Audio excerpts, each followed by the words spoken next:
The Building Better Relationships Journal and Meditation. We created the Building Better Relationships Journal and Meditation so you can magnetize the better relationships you want and focus on the positive role that you have in creating a better life through your relationships. We are excited for you to discover the gold within you that can help you manifest the love we all crave. The Building Better Relationships Journal has coaching questions that help you listen to the truth of what you want and what helps you to be empowered in love. The Building Better Relationships meditation is designed to strengthen your heart's ability to be that change you wish to see in the world. Why not download it now and think of it as a gift to those you love? If you love journaling and meditation, this is for you. Welcome to Building Better Relationships at Home and at Work with Angela and Patti podcast. This is Patti, a leadership and work-life balance coach from Arizona, USA. And this is Angela, love and relationship coach from Sydney, Australia.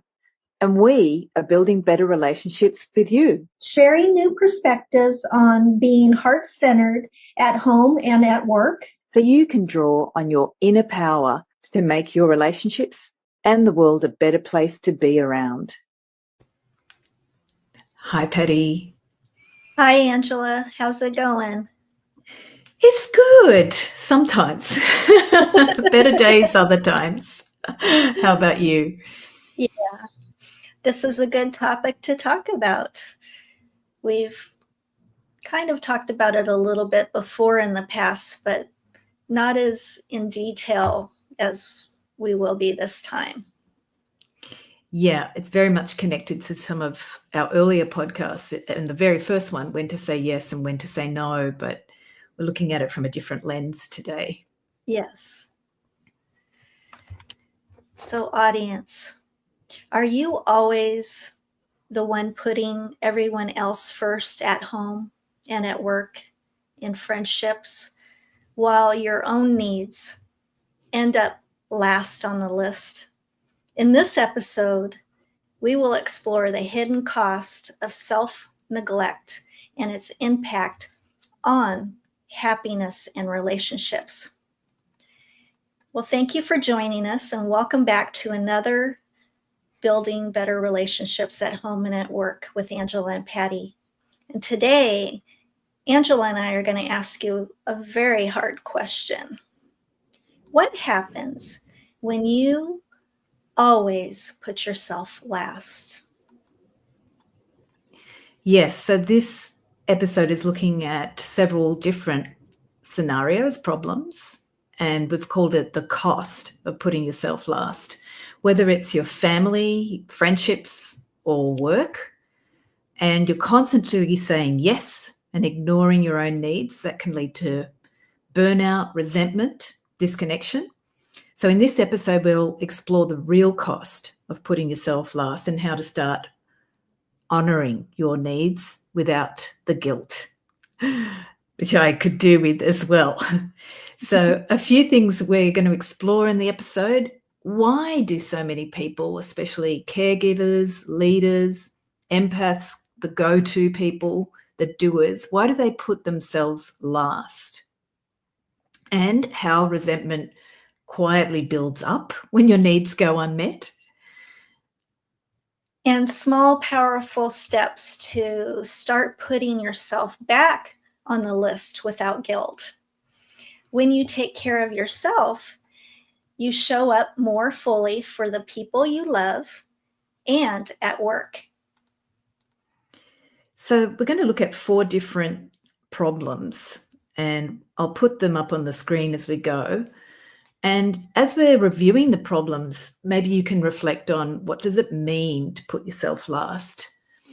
And maybe you can look at some of the macro issues. Why is this happening in our world at this time? What do we got to let go of in terms of some people need to let go of certain behaviors?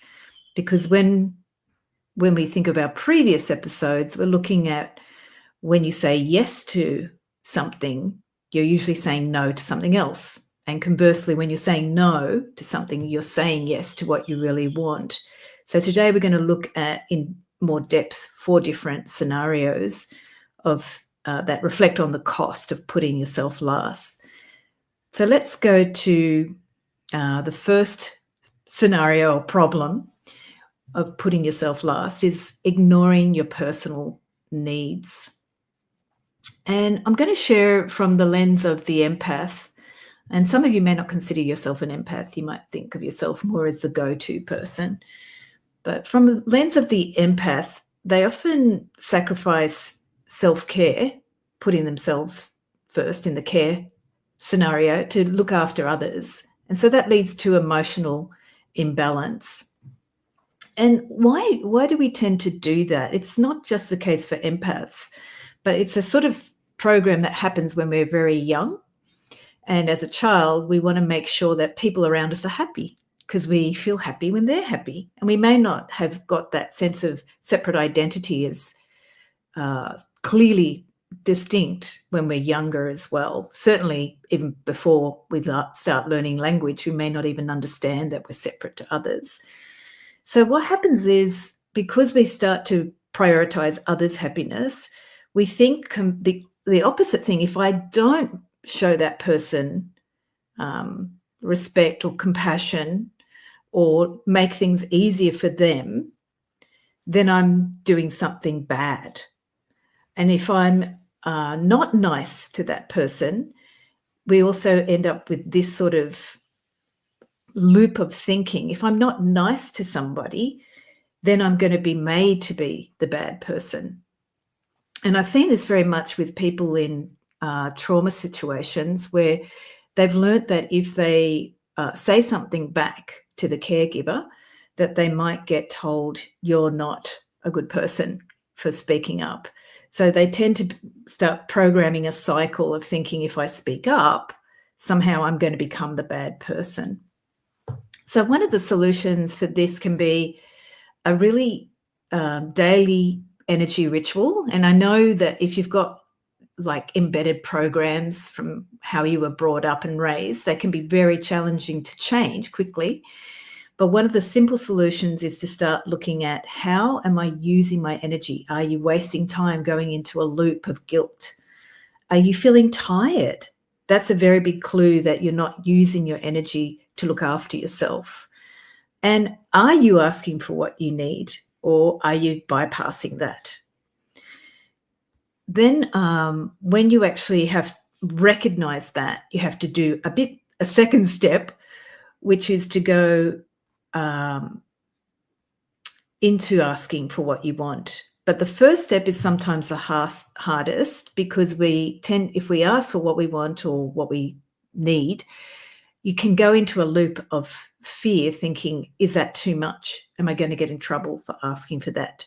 So first off, don't blame yourself if you get in that loop, because that keeps you more in the loop.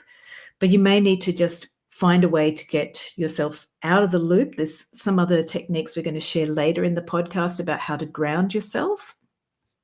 And one of the first things is just to see that you're in that loop, and that can be the hardest step. So if we get to recognize it, then we can start to find ways to articulate what you need and what you want. But be gentle with yourself in getting out of the loop. So Patti, what about with ignoring personal needs? What else can we explore in the work environment? Sure. So I'm going to give a scenario. Imagine you're the person who always is the first one to log in and the last one to sign off. You skip your lunch breaks, you skip your vacations, and you bank them and hope that someday you'll take them, and that never comes. How many of us have done that, put our vacations on hold for something at work that you felt like you needed to be there, but did you really? You should have went on vacation maybe. You're the one that responds to emails late at night because you don't want to let anybody down. Those are a few of the things that we do when we're in that ignoring our personal needs. We may feel like we're dedicated, but over time, constant availability will really wear you down. It'll wear you down physically, emotionally, and it will hurt some of your relationships outside of work because they're suffering to your work. You're there for everybody else, but not yourself. So what do you do to change this or to realize that you're doing it? Like Angela said, you're in a cycle. One of the things that you can do at work is really treat your breaks like a work meeting. Take 15 minutes, 10 to 15 minutes in the morning and schedule it as a meeting for you. Also do that midday. And you know what's really important is so many of us sit at our desk and eat instead of actually getting away from our desk for lunch. Take your lunch. Take a short break. Stretch. It will help reset your mind and boost your energy. Just getting away from work for a few minutes really can help your creativity. One thing that I do is I actually schedule time for my friends and family and log everything into my calendar, because if it's in my calendar, it will get done. I will make sure that I take that time for the people that are important for me. If I don't have it in my schedule, it might not happen. And I want to make sure that it happens. So I'm going to schedule that. And by doing that, you're sending a powerful message to yourself as well as others that this is important to me and you're important to me, especially your family members and your friends. And use those vacation days. Use them. And remember to plan even small little getaways or stay vacations to recharge and rejuvenate. It's so important because you need that rest time to be a good person towards others. When you're burned out, stressed out, all of those things, how do you come across? Are you calm? Are you kind? Are you happy? Those are the questions that you might want to ask yourself when you're not putting yourself first. I love that idea of the blocking out the calendar. I think I've noticed that a lot when I do that intentionally. Things actually happen. But if I haven't planned time for my friends, then it doesn't happen. Mm-hmm. So let's go to the next one, where this is one of the other problems we've noticed: carrying emotional labor by yourself or alone. You know, we do a lot of things alone in our world these days. So how much are we doing alone, also processing emotion? And that's a good thing to do. Like I mentioned in the first example, that you do need to look at yourself. But then there's actual heavier things for the group, the family, the team at work. So you might notice this emotional imbalance in your family. There's always that person in the family that ends up doing more of the physical labor. Maybe they carry more of the financial burden or the decision making. And so in your family or at home, you might have someone who's silently carrying that emotional load, and they're trying to keep the peace, but they've actually kind of not thinking about their needs like we were thinking in that first example. So one of the simple things is to start learning when you feel like you're the person doing everything. If you've got those thoughts, you've got to start looking at, why am I doing this? And start asking the group that you work with, or your family or your partner or your other people around you, how can you start talking to them about that? I feel this way. I feel like I'm carrying too much work. I've got a really, really easy example, which I've actually used, and I kind of blurt things out. I'm not very graceful with my home. One of the examples was I was just doing a lot of the cooking and I just got over it. I like to cook. I love to cook, but if I have to cook, it just gets too much sometimes. And sometimes I get into a rhythm where I'm cooking all the time. But if I have to, I start to feel overwhelmed. So one of the things I had to learn to express in a more civilized manner was I'd like to do less cooking. How about you try cooking once a week? That's how I got to that request. But before that, I had a lot of feeling of carrying a lot of the burden. And what I used to say, instead of before I got to the civil example, was saying, I'm doing all the cooking and I'm tired and you have to start doing something. So I'd get really upset about it because I was used to carrying that emotional load and feeling like I had to do it. So think about when, like I said in the first example, when do you see yourself feeling like you're doing all the work, or you're doing all of this, or I've got too much going on? What's really underneath that? And see if you can sit with what's the need that you have, or the desire for change, and see if you can bring it into conversation. So Patti, what's a good work example? Okay, so let's think about this and imagine that we're in the office, right? And there's one person, always the dependable person, the go-to person, the doer for every last minute crisis, client issue, or unexpected deadline, right? Over time, that person feels overwhelmed and resentful, while others disengage further and further because they assume someone else will do it.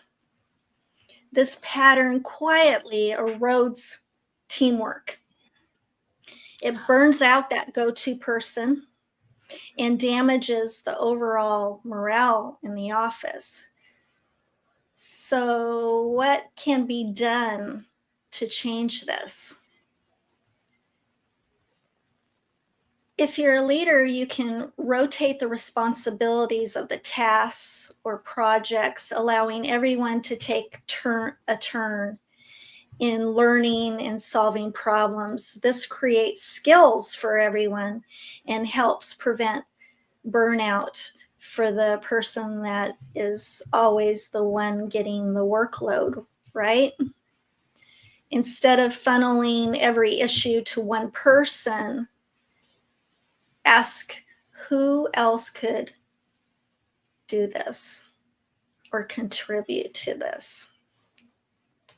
This sparks the collaboration and helps people feel confident about themselves because they're learning new skills and they're being trusted to do that new task that they've never done before, and reminds the team that solutions can come from everyone. When you're a leader, you visibly should be distributing tasks and acknowledging people that are contributing, and do it to many people on the team, not just to one. It sets the tone that collaboration is happening and is expected. And it helps everybody because everybody is contributing, and it lowers the feeling of being taken advantage of by the one person that was getting most of the workload. How many of you out there have felt like that? Been either the one getting everything or not feeling like you're being heard or you're being looked at to take on a task?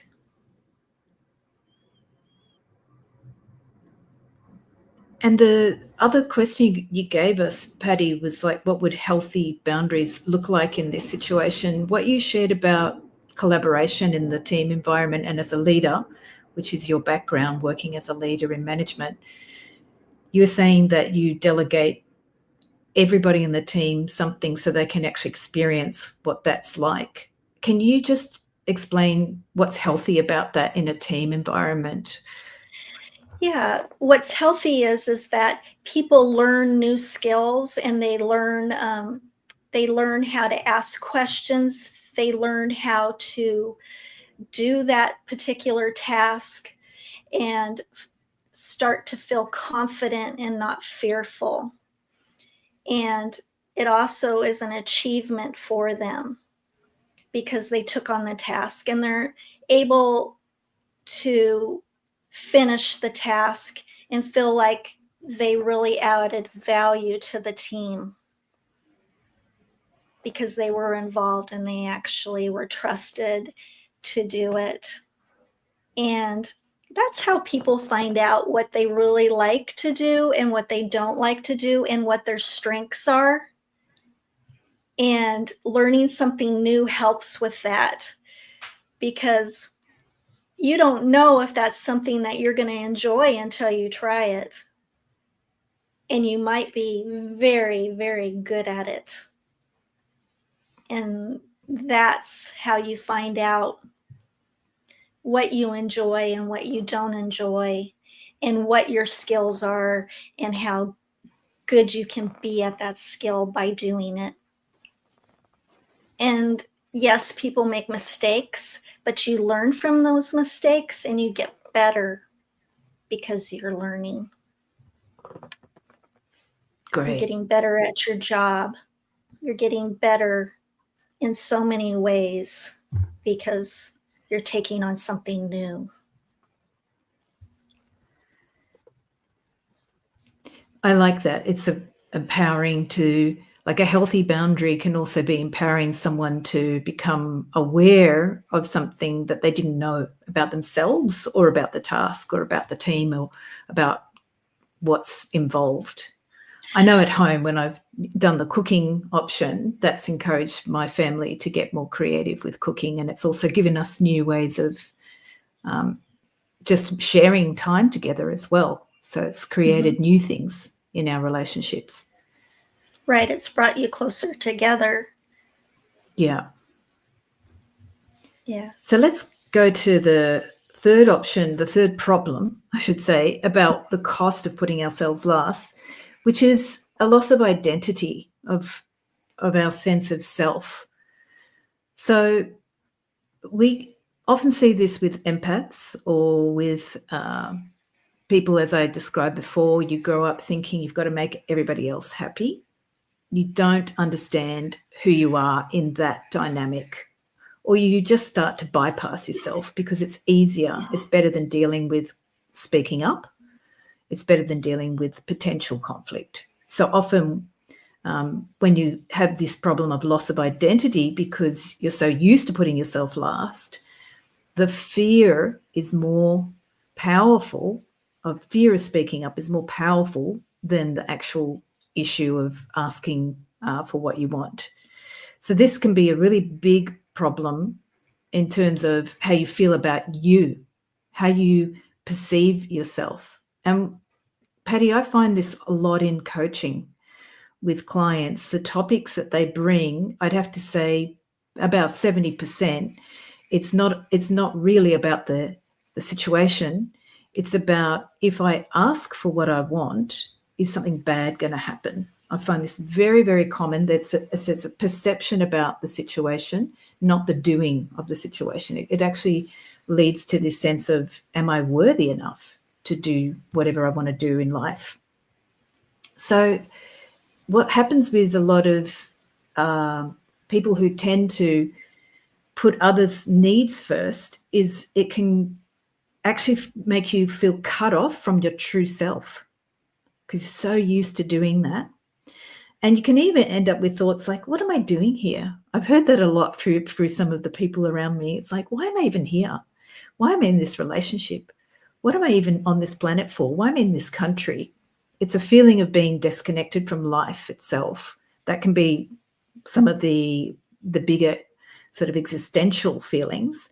But even in relationships, I've found that people who are so used to putting others' needs first, they'll often say things like this, like, why am I even in this relationship? Do I need this relationship?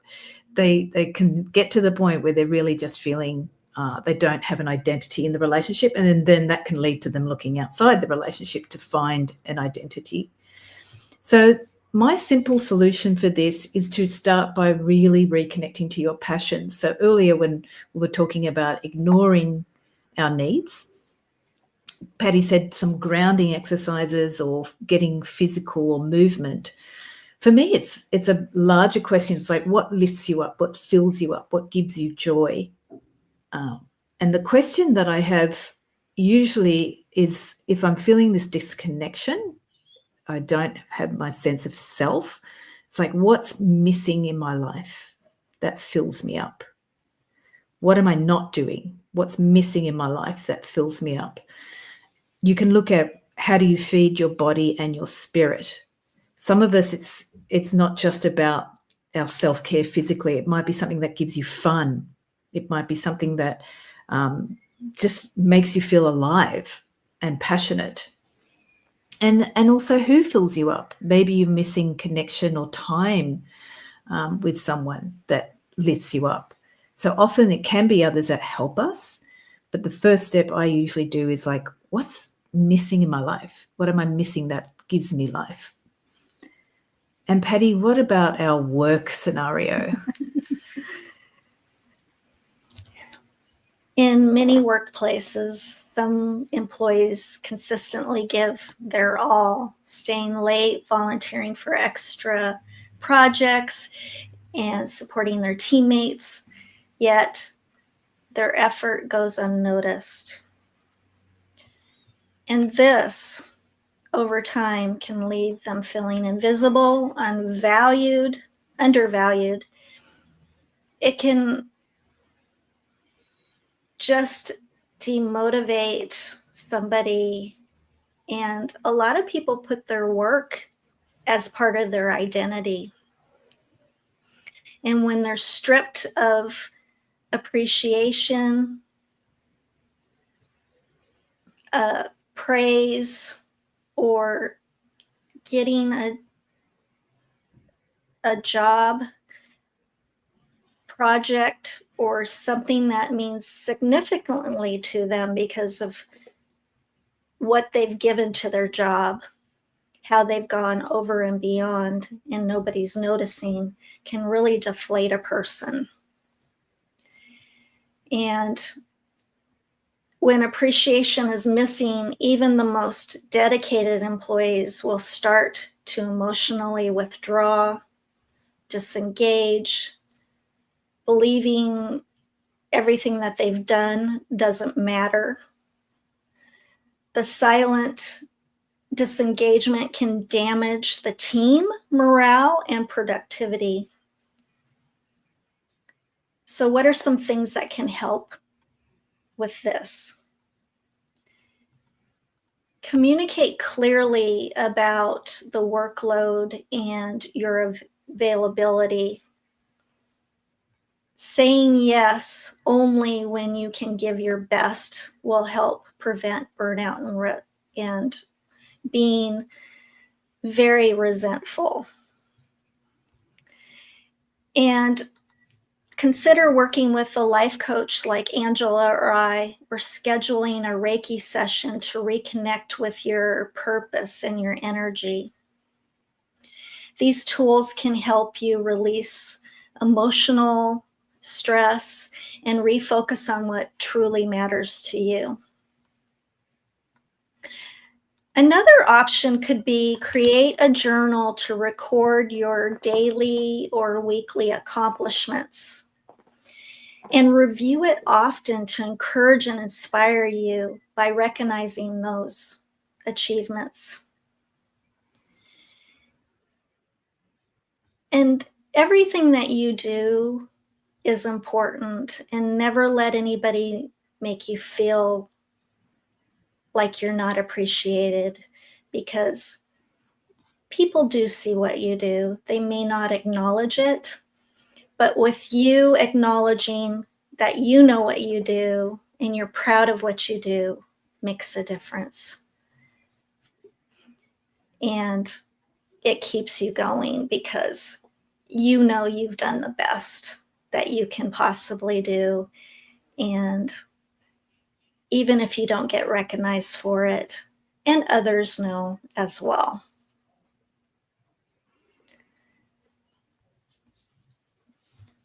Thanks, Patti. I think that's an interesting topic to explore. How do you recognize your value? Mm-hmm. So one of the last problem we're going to look at today is that resentment piece that Patti mentioned. And this is the cost of putting yourself last, is that you'll end up with resentment. And resentment can be a huge block to any person moving forward. And if we just look at our world today, there's a lot of that resentment in our world, which is a huge block to communication. It's also a block to moving forward out of resentment, because resentment tends to breed this sort of stubborn feeling of like, I don't want to do this. I don't want to look at this. So I'm going to look at how this operates in our relationships.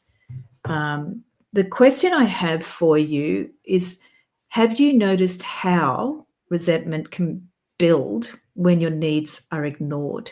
Because it goes back to what I mentioned in the first problem, where we ignore our needs when we put ourselves last. Have you watched the cycle that you go through? It's like a moon cycle, or it's like a washing machine cycle. It's, I put myself last, I put myself last, I put myself last. And then this energy starts to build in your body. And then you start to get these thoughts. I'm only the one doing the work. I'm always the one doing the work. I shouldn't have to do this. Why isn't anybody else stepping forward? And then we start to go in a circle again. You may notice, though, that the resentment builds in a different cycle for you, but each of us have a certain loop. Let's just say the mind is very circular, the emotional brain is very circular. And the other problem when we have this hidden resentment is that some of us go into a habit of overgiving to compensate for it. So you still may have the resentment, but you go into a habit of overgiving. It's an inbuilt pattern without even realizing that the resentment is there, and it just keeps on popping its head up. And then you go into trying to fix the situation, overgive, and then it goes back down. So some of the solutions that I use, going back to the example of the chores in the household, is to really start finding your language, looking at the language. I'm the only one doing this, and seeing when I always end up like this. They never understand. Or you might have stronger statements. You might have actual like negative thoughts about the people. Right away, that's a very good sign. That's resentment. It's not that hard, this strategy, is it? It's like, and so if you've caught that resentment, there's something that you are feeling that needs to be expressed, but because you've got the habit of just overgiving and bypassing your needs, you have to learn how to express the feeling. So it's a very interesting tool to say, I learn how to say, I feel this, because when we're starting with the emotional brain, we tend to just say, I feel really upset. And in very colorful ways, we might tell people what we feel. And some of us have a more conflict or fiery nature or immediate sort of nature with our expression. So each person's got a different communication style. And to learn how to change your communication style can be very challenging, but it's much more valuable if you want lasting relationships. So if you want to work at the relationship, you need to understand your family's communication style, what really triggers you, what doesn't work for you, and then learn how to just come back to, look, this is what I'm feeling, and I'm tired. If I go back to the cooking example, I'm tired. Just saying to your family members or the people you work with, I'm tired and I need help. These feeling statements will start to help others around you start to understand what you're feeling versus you just going into the old habits of overgiving or just bypassing your needs or just having resentment and then going into your go-to response of overgiving and avoiding your needs.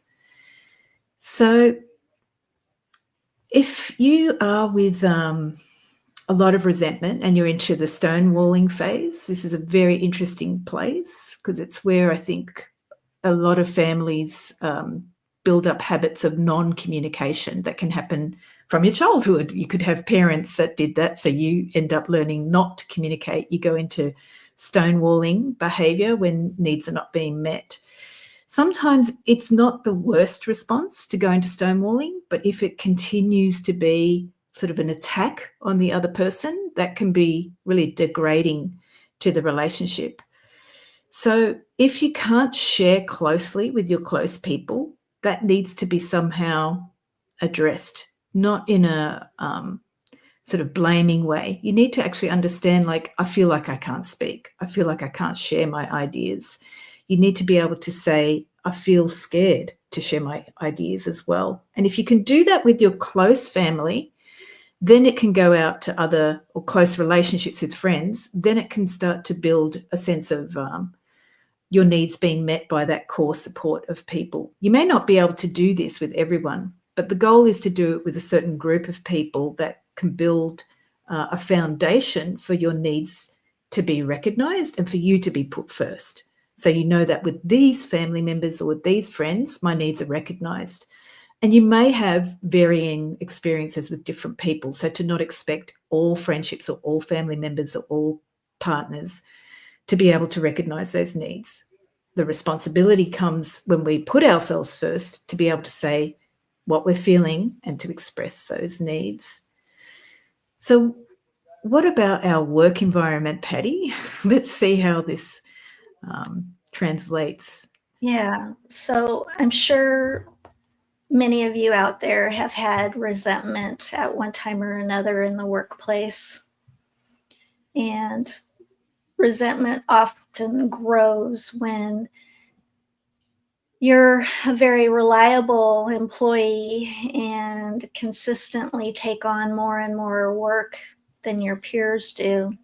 And over time, you feel you may have been taken advantage of while others remain disengaged or unaware of the imbalance. They might not even realize that you've taken on a lot of work and you're feeling this way.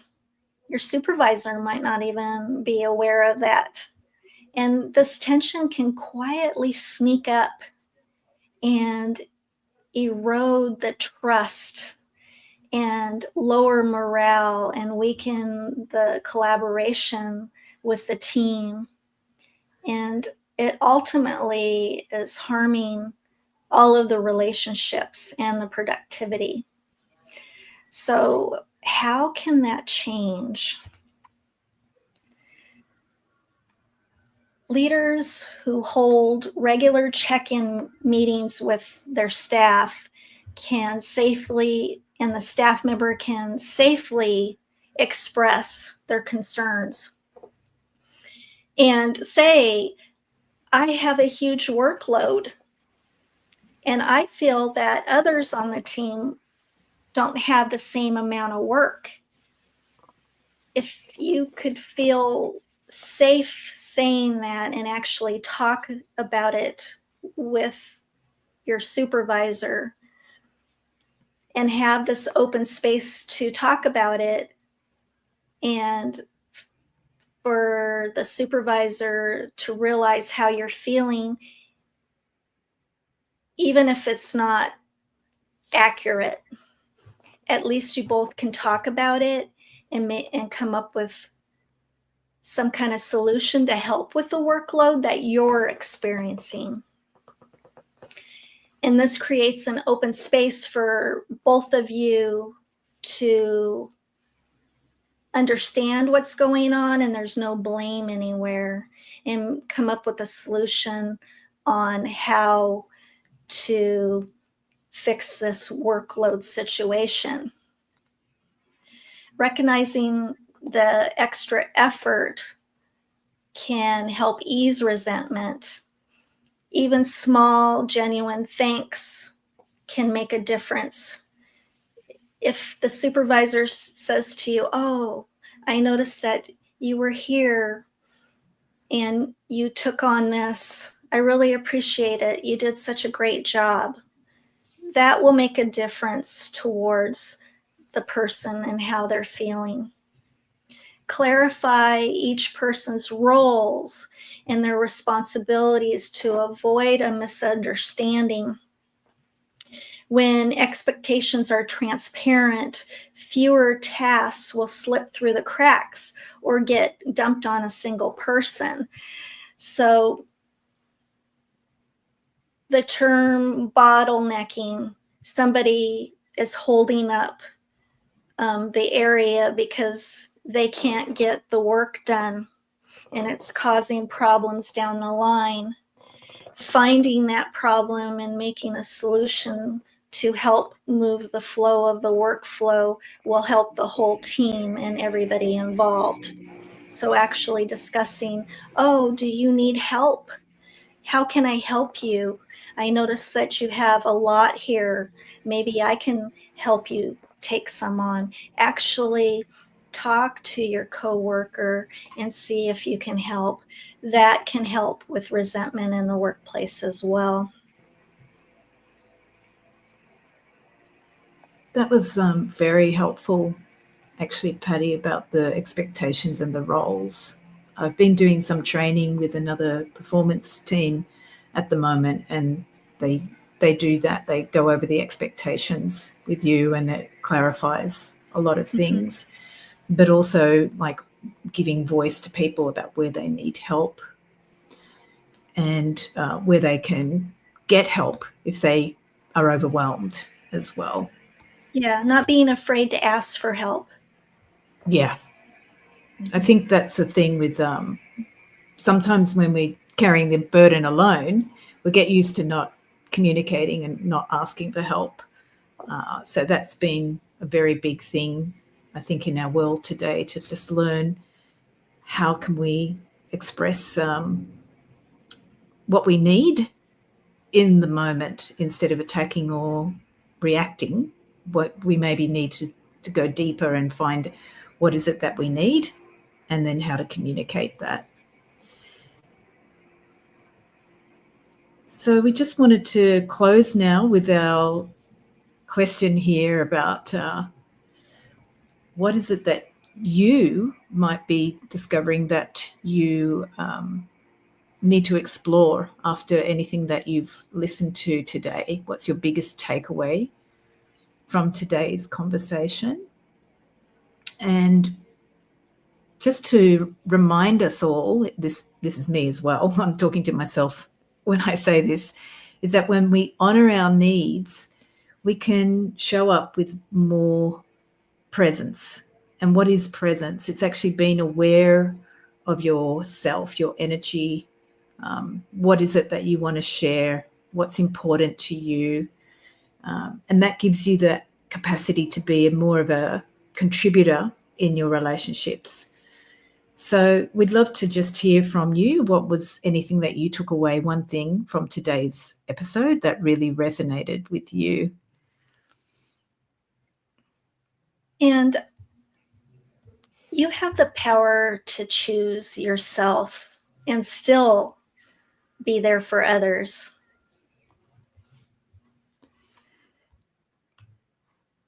And if you're ready to go deeper, you can check out our links in the description. We have the Building Better Relationships journal and meditation, which helps you focus on that love that you want to be in the world and what you want to call into your life. And we've also got some empath resources. We've got the coaching sessions as well in the links. And we can't wait to hear how you're putting yourself first in small ways this week. So thank you so much for watching. Any final thoughts before we close, Patti? Yeah, we would love you to share in the comments or journal it as part of your reflection. Anything that was your biggest takeaway from this. And don't forget to download the Better Building Relationships journal and meditation. It is designed to help support you and help you make the changes that you want in your relationships. Thank you everyone for watching, and we look forward to hearing from you in the comments or also in any other ways that you know how to reach us. Thanks everyone. Have a great Thank week. you, everybody. Bye. Bye. Thank you for listening to Building Better Relationships with Angela and Patti. Send us a message and please like or share the podcast or donate with the Anchor donate button. We really value your feedback.